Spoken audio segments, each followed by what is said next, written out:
क्या बात है, क्या बात है।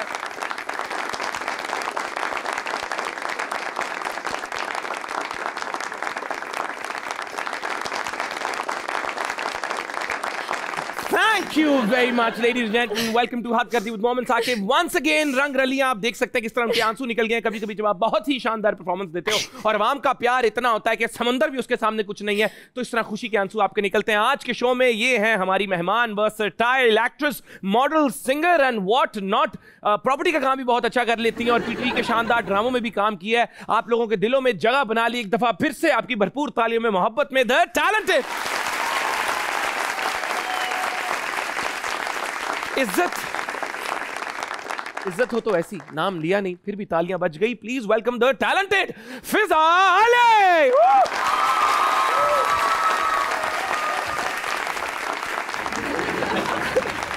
कहाँ चलेगा, कहाँ चलेगा, कहाँ चलेगा, कहाँ गए फिजा जी? ये रंग रलियों का मतलब क्या होता है? रंग रलियाँ एक्चुअली वो है ना, जैसे लड़के लड़कियाँ होती हैं, उनकी लाइफ में बहुत सारी ऐसी फैंटेसीज होती हैं, ऐसे फंस होते हैं, पतंग उड़ाना, कबूतरबाजी, ये सब कुछ मैंने की हुई है। गली मोहल्लों में घूमना, अच्छे से तैयार होना। वो याद है एक कार्ड्स होते थे जब हम बेस्ट हीरोइंस आती थी, फिल्म आती थी, उनके कार्ड्स लेते थे, उनके पीछे हम नाम लिखते थे, फिर स्कूल में जाके हम एक दूसरे को दिखाते थे, मेरे पास उसकी पिक्चर है, तेरे पास किस हीरोइन की पिक्चर है। फिर हम लिखते थे डब्बे में डब्बा, डब्बे में केक, डेर मुनज़्ज़ा तो लाखों में एक, ऐसे वाली चीजें। यार कहाँ से आया ये टैलेंट? ये कहाँ से आया ये टैलेंट? ये वहीं से आया था। वहीं से? हाँ, लियारी से। मैं लियारी वाली हूँ ना, वहाँ से आई हूँ। लियारी से सारा कुछ? मैं लियारी वाली हूँ, रियल पक्का पक्का लियारी गर्ल हूँ। तो ये इतना सब कुछ साथ में, सिंगिंग, एक्टिंग, मॉडलिंग, होस्टिंग, ये किस तरह मैनेज किया? मैनेज तो मुझे लोगों ने किया। किसी ने कहा लंबा करता है तो मॉडलिंग शुरू कर दो, किसी ने कहा आवाज़ अच्छी तो गाना शुरू कर दो, किसी ने कहा यार क्या फेस है यार, एक्टिंग शुरू कर। मैंने सब कुछ कर लिया इसी चक्कर में। मुझे ऐसी आ रही है, क्यों मजा आ रहा है उसका? अरे आ रहा हूँ, मैं तो एंजॉय कर रहा हूँ आपके साथ। कराची वाले बन रहे हैं। नहीं, आपकी भरपूर तालीम में अगर आपको हम तशरीफ रखने का मौका दें और शो शुरू करते। तशरीफ वैसे मैं घर में रख कर लाई हूँ, मगर अगर कहेंगे तो मैं प्लीज बैठ जाऊंगी। चलें जी, शो शुरू करते हैं। जी इतना प्यार लोगों का, हमेशा आप जब भी टीवी शोज पे जाती होंगी लोग आपका, इतनी आप टैलेंटेड हैं, आपके डिफरेंट टैलेंट्स के बारे में बात करते होंगे, लेकिन पहला सवाल मैं पूछना चाहूंगा, पहला फ्लैट 18 लाख का लेकर चंद महीने बाद 40 लाख का बेच दिया, कैसे पता चला? आप प्रॉपर्टी डीलर तो नहीं थे? मैं प्रॉपर्टी डीलर नहीं हूँ, लेकिन हमारे पास एक चिड़िया है। आपने कभी प्रॉपर्टी के काम का नहीं सोचा? इतना किस तरह इस तरह के आपने ये बात तो किसी को पता ही नहीं, आपको कैसे पता चली? पता है क्योंकि वो फ्लैट आपने किसको बेचा था? किसको बेचा था? मुझे नहीं पता किसको बेचा था। यार ये बदतमीजी थी ना यार, मुझे ऐसे लगा, मैंने यार कितनी गलत बात है। मैं वो फ्लैट वापस ले लेती आपसे अगर मुझे पता होता कि आपने लिया है, तो मैं आज उसको आपके मुंह बोले दाम पर खरीदती। वाकई 18 लाख का फ्लैट लिया था और इतनी जल्दी इतने अच्छे दामों में बिकेगा मैंने कभी ख्वाबों में भी नहीं सोचा था। एक तो मैं इंटीरियर डिज़ाइनर का काम भी करती थी। इंटीरियर का भी काम करती? मैं करती थी। तो मैंने अपने उस फ्लैट के अंदर ना फाउंटेन बनाया हुआ था, वो जो मछलियाँ होती हैं छोटी छोटी, मछलियाँ उसके अंदर रखी हुई थी, पूरा एक हाउस बनाया हुआ था ऐसा, डाइनिंग टेबल के साथ। काश मैं भी दिखा सकती। मैंने उस फ्लैट को पूरा नीचे से जो है ना फिल करके, उसका जो ग्राउंड फ्लोर होता है उसको, ग्राउंड फ्लोर को, फर्स्ट फ्लोर को, सेकंड फ्लोर को ऐसे मिक्स करके ना उनका मैंने, जबकि वो एक ही स्टोरी था मगर उसको मिक्स करके मैंने उनका 3 फ्लोर पे पूरा एक फ्लैट बना दिया था। तो जो अंदर एंटर होते थे वो ऐसा लगता था कि जैसे, हाँ ये नीचे किचन, किचन से वुडन फ्लोर आप चढ़ के जाएं तो ये बेड एरिया, बेड से ऊपर चढ़ के जाएं तो जो छत एरिया उसको भी कवर करके, तो मैंने वहाँ पर पूरा स्टडी रूम, अपना वार्डरोब, अपना मेकअप रूम सब उस वक्त बना लिया था। उस वक्त आपने सब कुछ? तो आपने 40 करोड़ का क्यों नहीं बेचा? अम्मी की तबीयत खराब थी, अम्मी को था कैंसर, तो हमें पैसों की सख्त ज़रूरत थी अम्मी के इलाज के लिए ना, क्योंकि मंगा टेस्ट होना था, मैंने यहाँ शौकत खाना माना था, लाहौर ट्रैवल करना था। और आपको पता है जब आप शोबिज़ में काम कर रहे होते हैं तो बहुत से लोग आपको पैसे दे रहे होते हैं और समटाइम्स कोई पैसे खा रहा होता है। तो उस वक्त भी मेरे साथ, मैं लोगों के आगे रो रही थी, मेरी माँ बीमार है, मुझे पैसे दे दें। मैं बहुत से ऐसे सीरियल्स के, मैं सीरियल से दूर क्यों हुई आज ये वजह भी बताती हूँ, क्यों बहुत से लोगों ने मेरे उस टाइम पे ऐसे ऐसे पैसे खा लिया जिस वक्त मैं बहुत नीडी थी, मुझे पैसे चाहिए थे। मेरी अम्मी कैंसर पेशेंट थी and I was not having any money, like के लोग मुझे वो पैसे अगर दे देते तो मुझे अपना घर बेचना नहीं पड़ता। मगर अल्लाह ने इतना करम किया कि वो फ्लैट मेरा 18 लाख से 40 लाख में ऐसे बिका और मेरी वो चीज़ें और वो नीड भी पूरी हो गई। वो पैसे तो ऊपर वाले ने दिए थे। अपनी अम्मी के लिए ये स्टेप उठाया और आज अल्लाह ताला ने उसके बाद आपको कितना दिया? जी बेशक बेशक। ये देखें तो शो शो को तो हम आगे लेकर चलेंगे आप, लेकिन पहले बताएं कि किन लोगों ने आपके पैसे मारे आज, ये तो बताएं। आज छोड़ दें, आज जान दो। आप नहीं डरती वरती, आप ब्लंट हैं, आपके बारे में मशहूर है, आप नहीं सोचती। नहीं, जिनमें एक बहुत बड़ा नाम है, आफ्ताब अकबर यहाँ पे थे लाहौर में, जिनका मैं अपने हुए पराए सीरियल करती थी, बहुत हिट सीरियल था। मैं स्पेशली कराची से आती थी यहाँ पर वो सीरियल करने, और मैं बहुत रोई, हाथ पैर जोड़े कि प्लीज़ मेरे पैसे मुझे दे दें, प्लीज़ मेरे पैसे मुझे। और फिर मैं, बल्कि मेरी शादी हो गई, मैं लाहौर आ गई, मैं यहाँ शिफ्ट हो गई, उसके बाद भी मांगती रही कि मेरे सीरियल के पैसे नहीं मुझे मिले। क्या हुआ? आफ्ताब साहब का मैसेज है 2 करोड़ भाग रहे हैं। मैंने नवा हेलीकॉप्टर लिखता है, मैं यही सोच रही थी कि यार मैंने उसको पार्क किधर करना है, तो ये मिल गई मुझे पार्किंग। माशाल्लाह एज होस्ट इतने पॉलिटिशियंस के आपने इंटरव्यू किए, आपको सब में कॉमन क्या नजर आया? सियासतदानों में सब में एक ही बात थी। क्या कॉमन चीज? सब में एक ही बात थी, जो मैं कह रहा हूँ यही पूछ लीजिएगा, और जो मैं कह रहा हूँ, जो मैं बता रहा हूँ, वो मेरी जो बात वायरल हुई है उसको आगे नहीं करना है। ये जो बात मार्केट में फैली हुई आपने उसको डिस्कस नहीं करना, वरना मैं चला जाऊँगा। तीसरा वो ये बात होती थी कि आपने मेरी तारीफ में बात करनी है। तीसरा वो सीट पे बैठते के साथ ही ज़्यादातर लोग ही पहले अपना ना सब कुछ रचाओ गिना देते थे कि मैंने ये किया है, मैंने वो किया है, मैंने ये किया है। और जो मेरी सर्च होती थी उसमें ये होता था कि उन्होंने कुछ भी नहीं किया, उन्होंने ये भी नहीं किया, उन्होंने वो भी नहीं किया, उन्होंने पांडे ही धोने जाके। वो जैसे अभी आप मुझे ऐसे देख रहे ना, तो मेरा भी यही रिएक्शन था। अच्छा।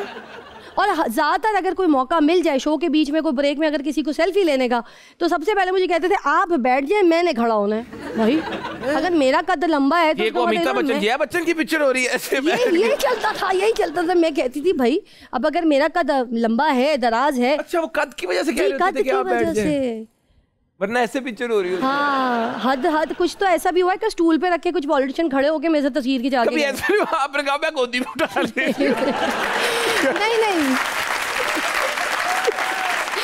नहीं, मैंने बहुत अच्छे जवाब दिए। मैंने कहा मौला ही तेनू चुकेगा, मौला ही तेनू चुकेगा। उनके जो काम है मौला ही नहीं चुकना है। नहीं, अब आम की दुआएं उठाएंगी। हाँ, ऐसा उठाएंगी।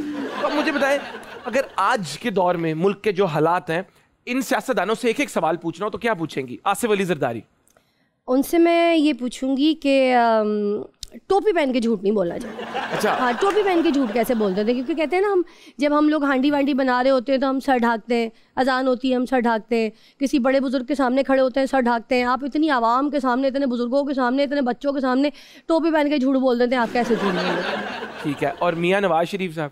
मियाँ नवाज शरीफ साहब जो हैं वही, अब तो वो है नहीं पाकिस्तान में, वरना अब देखो ना कैसों पे मुझे हेलीकॉप्टर लैंड करना पड़ा है, वरना उन्हीं पे करवाती।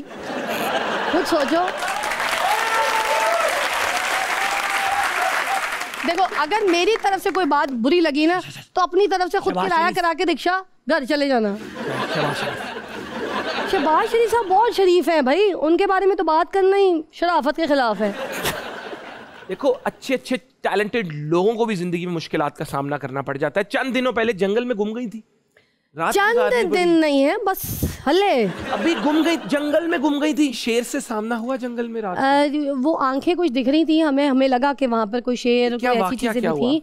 वाकया ये हुआ था कि मैं अपने गाने के शूट के लिए सुफने मैं गई हुई थी, अपनी बेटी को भी लेके। हमने पिकनिक भी, क्योंकि मेरी कोशिश ये होती है कि जब भी मैं अपने गाने की कुछ शूट करूं तो मैं अपने कल्चर को दिखाऊं, मैं अपना लाहौर, अपना पाकिस्तान, अपना पंजाब, अपना पूरा मुल्क दिखाऊं और अपना मुल्क का नाम रोशन। तुम कैसे गई? मैं इसी तरह चली गई ढूंढते हुए। मैंने बड़ा सर्च किया मंगला डैम का। मंगला डैम, वहाँ पे मुझे पता चला, वहाँ पे एक रामपुर जो किला है, वो मंगला डैम से आप 35-40 मिनट की जो बोट पे ड्राइव करके जाते हैं और वहाँ पे पहुँचते हैं, जो कि समंदर पूरे दरिया के बीच में, और वो आधा डूबा हुआ है। ठीक है, वहाँ पे एक मज़ार भी है जो कि ना वो आधा डूबा हुआ है, मगर उसके अंदर पानी नहीं जाता, कि वो बाबा जी की तरफ से इजाज़त नहीं है। इतना एहतराम है पानी को भी कि उनके अंदर पानी नहीं जाता। ऐसी ऐसी चीज़ें मैंने देखी। गलती ये थी कि मैंने फोरकास्ट नहीं देखा। मैंने परमिशन की, सारी अरेंजमेंट्स की, सब कुछ किया। 2-3 दिन वहाँ पे कोऑर्डिनेटर्स जाके अरेंजमेंट करते रहे। जब मैं गई वहाँ पर पहुँची तो 35 मिनट की हमारी वो जो बोट की ड्राइव थी वो करके हम गए वहाँ पे। हमने पूरा किले में शूट किया, सब कुछ किया। और वो 430 सीढ़ियाँ थी जो चढ़ के हम ऊपर गए, जिसमें हमें चढ़ते हुए ऊपर 1.5 घंटा लगा। तो वो हमने पूरा शूट किया। वहाँ पे सांप वगैरह, जंगली चीज़ें भी, और जो कुछ खाना पीना लेके गए थे वो उस वक्त ख़त्म हो गया। हम 25 लोग थे टोटल। किले के ऊपर वो सूरज ग्रूब हो रहा है और मैं उधर ऊपर खड़ी हुई हूँ और गाना गा रही हूँ। उस शॉट के लिए हमसे थोड़ा सा लेट हो गया, हमारी अपनी गलती। और फिर मुझे ये लगा था नीचे उतरते हुए हम जल्दी आ जाएंगे, 1.5 घंटा ऊपर जाते रहे, नीचे उतर, जल्दी आ जाएंगे सीढ़ियों से। स्लाइड लगी हुई थी जिस पे बैठ के आ जाए। जब आप सीढ़ियों से नीचे उतरते हैं तो जल्दी उतरते हैं ना, चढ़ाई मुश्किल है। हाँ। यही हमने सोचा, आपको यकीन कीजिए उतरते हुए भी 2 घंटा लगा, क्योंकि हमारे पास जनरेटर्स थे, क्रेनें थी, HMI थी, इतना सामान था कि टाइम लग गया। जब हम बोट पे बैठे, बोट पे बैठ के हम आधा समंदर भी अभी क्रॉस नहीं किया था, तो वहाँ पे तूफानी बारिश, ऐसा जैसे सैलाब, बिल्कुल वो नहीं है पानी, हमें पता नहीं था कि इंडिया ने जैसे छोड़ दिया है, तो वो ओवरफ्लो हो गया था मंगला डैम का पानी। और बीच हम दरिया में थे, वहाँ पे ऐसे ठंडर, हमने पानी दरिया के बीच में, जी बीच दरिया में, निकल गई उस बोट में कौन कौन था देखें, 25 लोग तो उन्हें दूसरी बोटों पे आना था, मैं, मेरी बेटी फराल और मेरे स्टाफ में नाइला, मेरी नज़ीर, मेरे स्टाफ मेंबर, 2 बोट वाले बस, और हम, और 2 बच्चे भी मेरे साथ थे, क्योंकि हमें सेफ्टी के लिए पहले बच्चे और औरतों को निकालना था ना, तो हम पहले निकल गए। अब वहाँ कहने लगी सेफ्टी के लिए बच्चे लेके गए थे कि वो हमें बचा ले।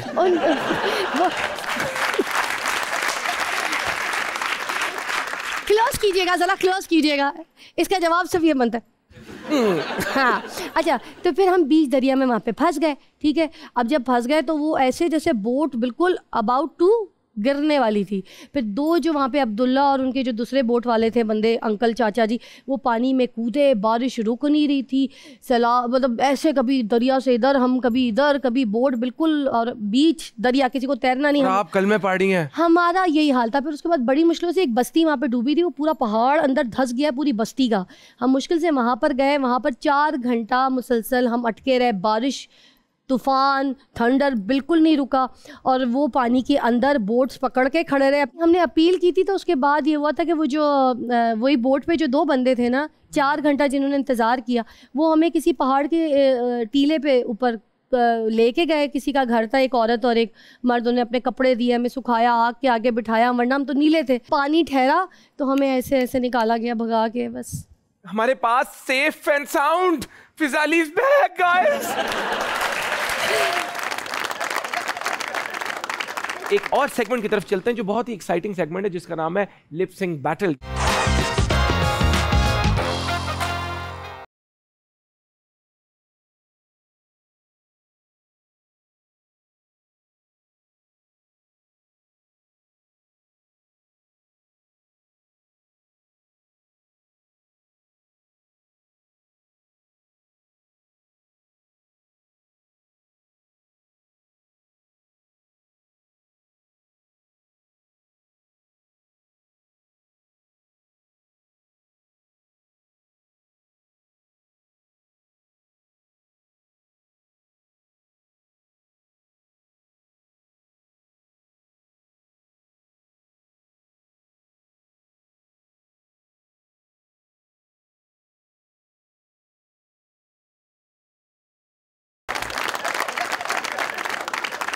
Before we move on to the next song, आपकी expression game is on point. अच्छा, एक्सप्रेशंस देखिए, मतलब एक्सप्रेशन गेम 10 on 10। अच्छा, नहीं, ऑन अ सीरियस नोट, अच्छे घर ब्याही जाऊंगी इसका मतलब नहीं। अब मुझे वाकई, अब मेरे सवाल में वो इंटेंसिटी है कि how on earth can you leave acting. आप जैसा बंदा एक्टिंग कैसे छोड़ सकता है? Monopolies, groupings, tensions, no good direction, no good scripts, because on specially मैं लाहौर छोड़ के कराची नहीं जा सकती, मैं लाहौर छोड़ के इस्लामाबाद इतना ज़्यादा टाइम पीरियड के लिए नहीं। मेरी बेटी बहुत छोटी है, उसके लिए दुनिया छोड़ सकती हूँ, मगर अपनी बेटी को नहीं। इसी बात के साथ, इसी मैसेज के साथ चलते हैं अगले गाने की तरफ। एंटरटेनमेंट का तड़का चलना नहीं लगाएं जी।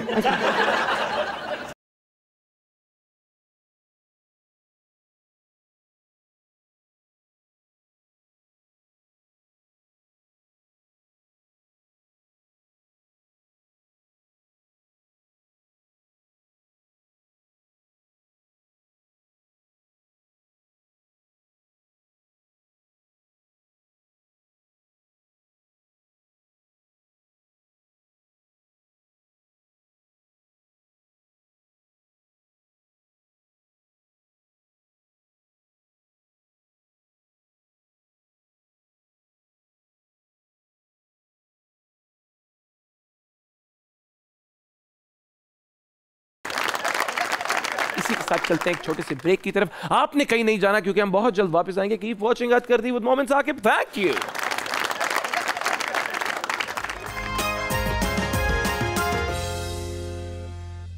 Welcome back ladies gentleman. उम्मीद करता हूँ आप शो बहुत एंजॉय कर रहे हैं। अगर नहीं कर रहे तो अपने साथ सच बोलना शुरू कर दो, क्योंकि मैं शो को आगे एक बहुत मज़ेदार रास्ते की तरफ लेकर जाना चाह रहा हूँ, जिसका नाम है ऑडियंस क्वेश्चंस। अब ये पूछेंगे हमसे सवाल।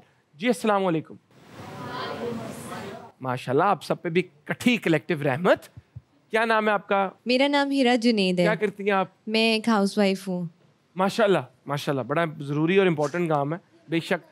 क्या सवाल पूछेंगी आप? मेरा फिजा जी से ये क्वेश्चन है कि आप गिरती भी बहुत हैं और गुम भी जाती हैं, आपकी इंश्योरेंस तो हुई है ना?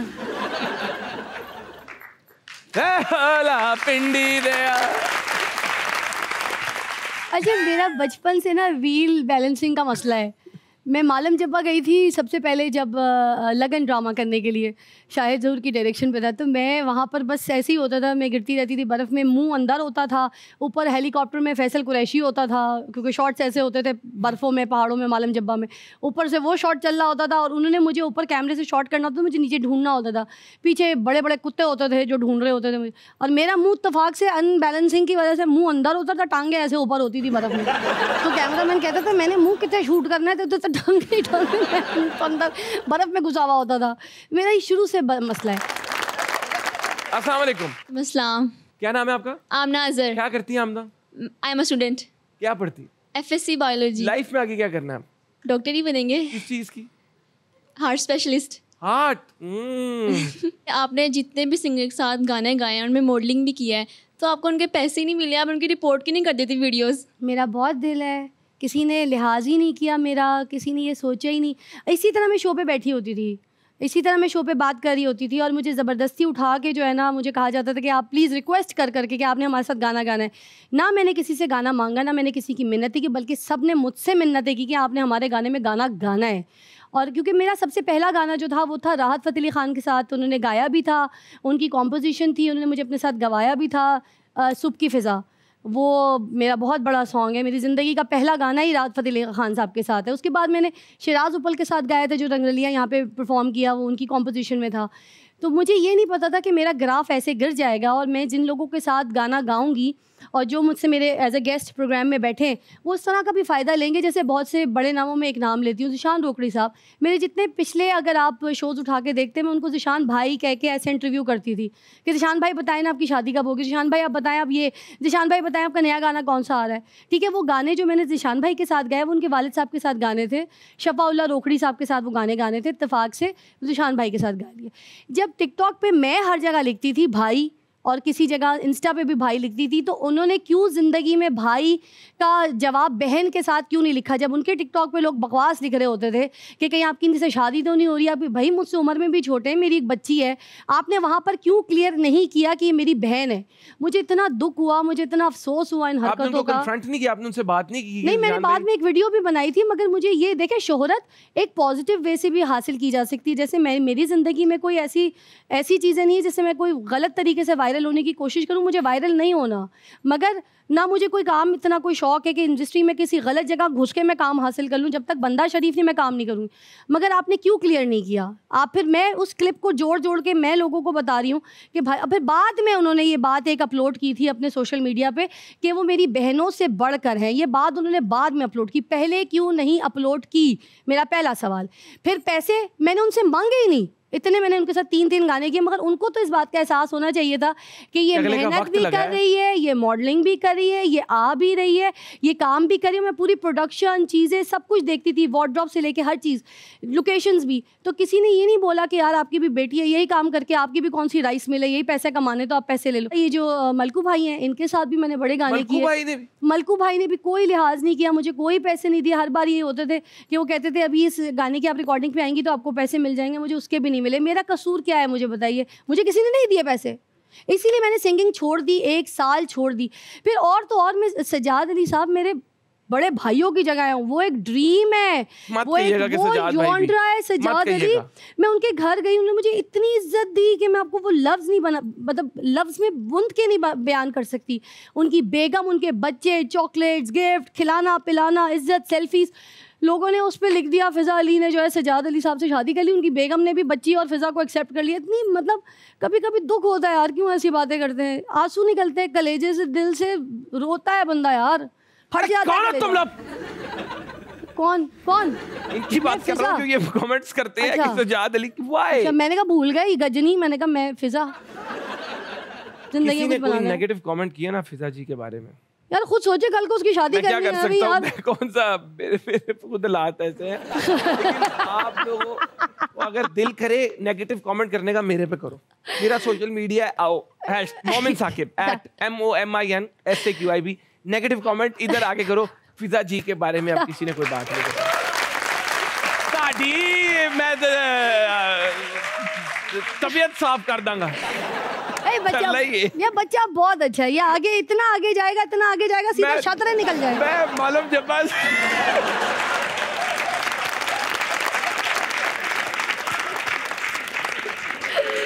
ये मेरा भाई इतना प्यारा, इसका मुंह एंजे अग्गो जाके कैंजे।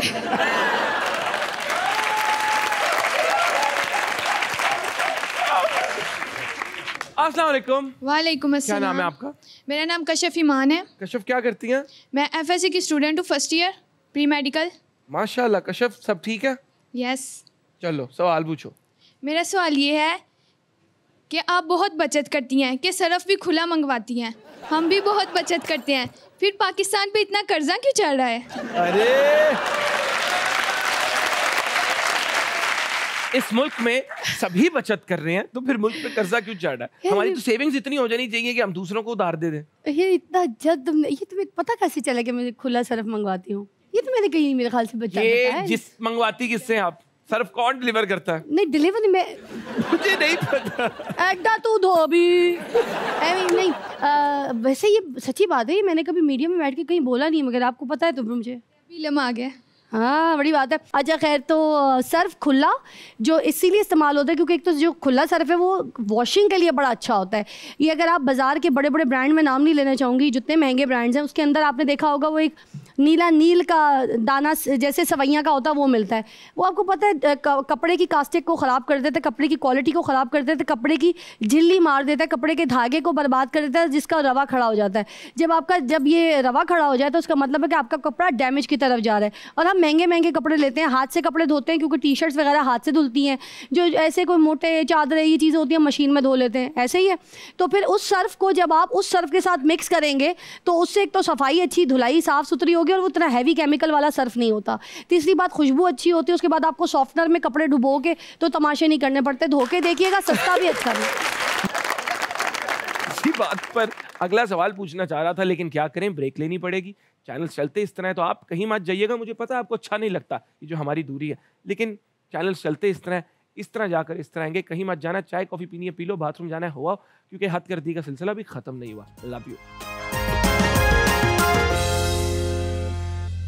Welcome back. आ जाएं, हद कर दी का ये जो सिलसिला है इसको आगे लेकर चलते हैं और फिजा जी से पूछते हैं मजे मजे के सवाल। आप कहती हैं मैं तो लंडे से शॉपिंग करती हूँ।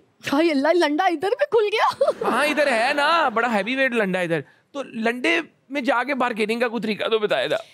देखिए लंडा जब अब ये इनकी शॉप है लंडे पे, बेला जी की, और ये बेच रहे हैं ढोल। अब ये आपने किस तरह इनसे बार्गेनिंग करनी है लंडे में? नहीं, लंडे में ऐसा ढोल शोल नहीं, हारमोनियम मिल जाता है। हारमोनियम मिल जाता है, पुराना हारमोनियम, बाजा, ऑर्गन, ये वाली चीजें, बाजा ले रहे हैं, गिटार, ये सारी चीजें मिल जाती है। आपको भी पता है, कई बार आप गए होंगे तो ये सारी चीजें मिल जाती हैं। नहीं, ये भाई मेरे जितने भी बेल्ट लगाए पूछ लो किसी से, सच बोले, अल्लाह को जान देनी है, दूध वाले को तो नहीं देनी है ना। सच बताना है, बेल्ट है जो आपने लगाई है काफी भाई मेरे भाई होंगे लंडा से, मैं तो लाती हूँ पहनती हूँ। आप लाए, जिगर है तो बताएं, लाए कौन लाया, किसने पहनी है, कोई दिखाए। आपने तो बेल्ट ही नहीं पहनी है, वैसे किसी ने पहनी है तो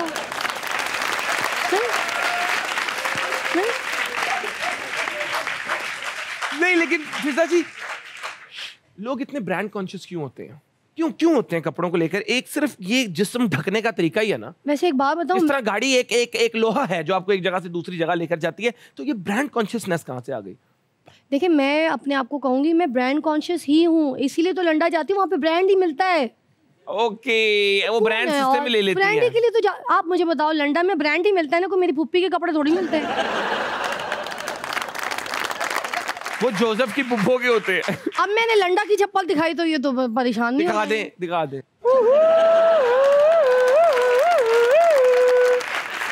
ये किसी दुकान में मिले तो बता दीजिए लंडा की है। मॉडलिंग का एक्सपीरियंस कैसा रहा? आप किताब मॉडलिंग का फर्स्ट एक्सपीरियंस ये था कि जिस वक्त मेरा पहला फैशन शो था, बहुत मुश्किलों से इजाजत मिली थी, तो देख आपको के फील होता था जब आप एक बहुत खूबसूरत लड़की को देखती थी? मैंने तो अभी तक सारी जब मैं इंडस्ट्री में आई मैंने सारी खूबसूरत लड़कियों को देखा है। जैसे मैंने देखा विनीजे को, बहुत खूबसूरत थी, गोरी चुट्टी टाइट ऐसे स्किन जैसे वो आजकल सर्जरीज करा के होती है ना, वो उनकी नेचुरल वैसे ये टाइट करके भेजी थी, बना के भेजी थी। नो मेकअप, सादी, फैशन शोज में भी बस ये आई मेकअप शेकअप करती थी, बेशेष नहीं।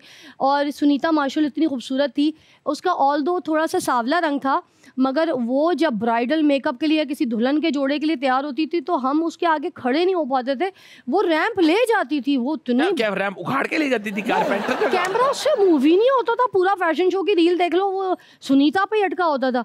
सुनीता पे तो जो मेकअप और कपड़े और है, क्योंकि उसके चीक्स जरा बड़े बड़े ऐसे गोल गोल थे, तो वो बबली फेस के साथ तो उसका हुस्न चीखता था, चीखे मारा और लोग सारे ऐसे नहीं ऐसे भी नहीं होते थे। क्या है यार, ये कौन होस्ट है?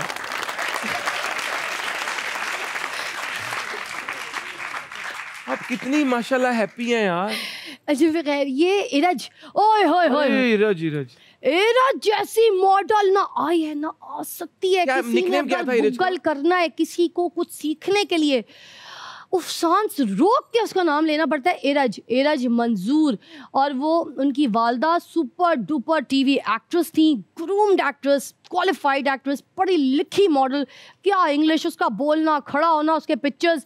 जो इंडस्ट्री का बड़ा आइकॉनिक बंदा है उससे पूछें कि इरज मंजूर क्या चीज़ थी। Tan, beauty, contour face and wow, curly बाल इतने लंबे, झावा जैसे नहीं, बिल्कुल गुड़िया जो आजकल बारबी डॉल चलती है। She was superb. ठीक तो है ना यार। मैं चाहूंगा अगले सेगमेंट की तरफ जिसका नाम है तोले बगैर बोलो। जल्दी जल्दी आपको जवाब देने होंगे। अक्सर ड्रामाज में वही पुरानी कहानियां इसलिए होती हैं क्योंकि ड्रामाज बनाने वाले पुरानी सोच के हैं। असल में कहानियां होती भी तो पुरानी ज़माने की थी, अभी जो होती हैं वो कहानियां तो नहीं होती हैं। अच्छा हाँ, अभी तो सभी होती है कहानी सुनो, आगे आगे। मुझे प्यार हुआ था, इकरार हुआ था।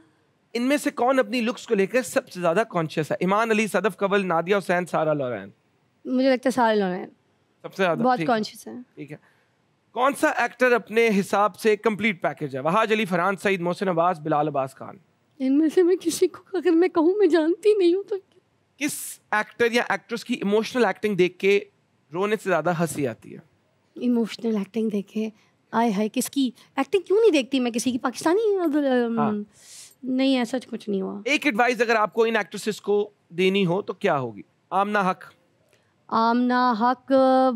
एक्टिंग से ज़्यादा मॉडल बहुत अच्छी थी, उनको मॉडलिंग नहीं छोड़नी चाहिए थी। She was super model.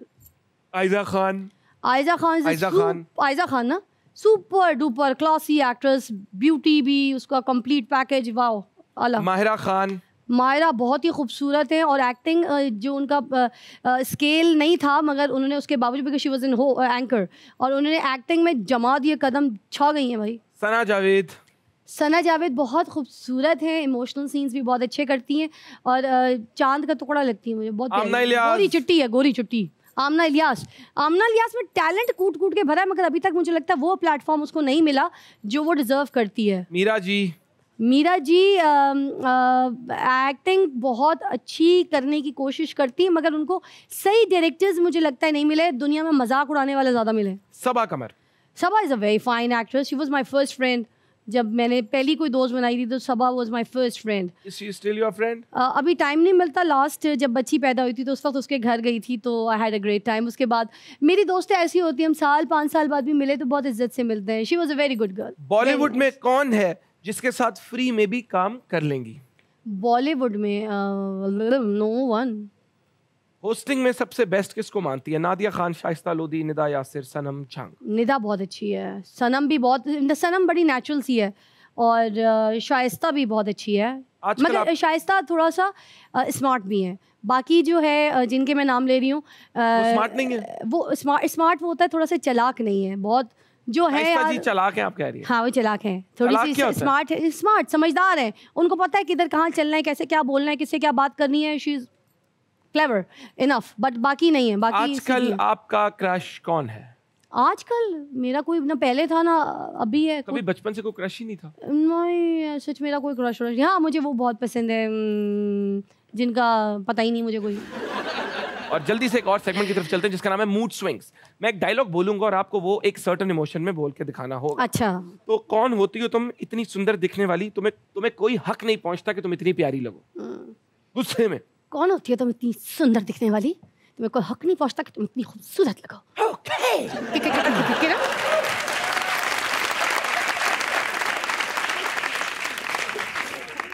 जज साहब मैंने ये मर्डर नहीं किया, मुझे तो ब्लड देखते ही स्विंग्स, मेरा मतलब चक्कर आने लगते हैं ओवर एक्टिंग करते हुए।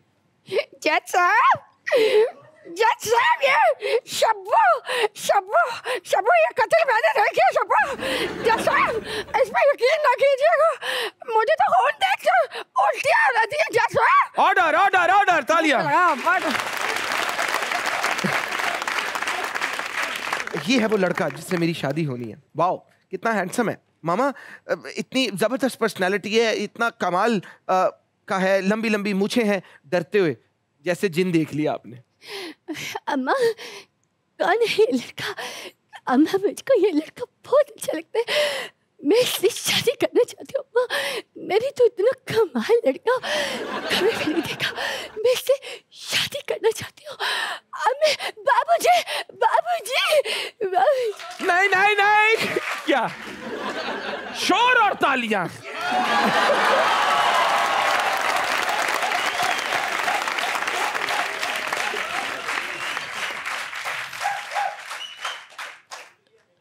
कैसा एक्सपीरियंस रहा आपका हद कर दी का? ओह वाह हद ही कर दी। नहीं सही बताएं, क्या एंटिसिपेट आपने किया था?